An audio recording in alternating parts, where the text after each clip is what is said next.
গ্রামের পুরনো একটা স্কুল বহু বছর আগে বন্ধ হয়ে গেছে। লোকজন বলে এক রাতে পুরো স্কুল পুড়ে গিয়েছিল, আর বাচ্চাগুলো আগুনে মারা যায়। তারপর থেকেই রাতে কেউ ওদিক দিয়ে গেলে স্কুলের ঘন্টা বাজতে শোনা যায়। 3 বন্ধু রিফাত, জামিল আর সানি কৌতূহলে এক রাতে গেল সেই স্কুলে। চাঁদহীন রাত, বাতাসে ছাইয়ের গন্ধ। স্কুল ভবনে ঢুকতেই তারা শুনল দূর থেকে মৃদু শিশুদের হাসি আর একসাথে চিৎকার, স্যার বাঁচান। ভয় পেয়ে গেলেও তারা এড়িয়ে যায়।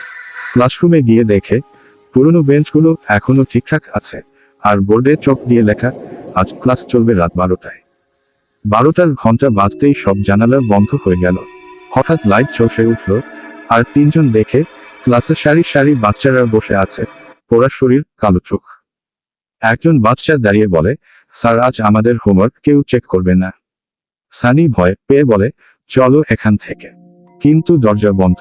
বোর্ডে চক নিজে থেকেই লিখছে, কেউ ক্লাস ছেড়ে যেতে পারে না। ভয় আর চিৎকারে ঘর কাঁপতে থাকে। ঘন্টা বাজে 1টা না।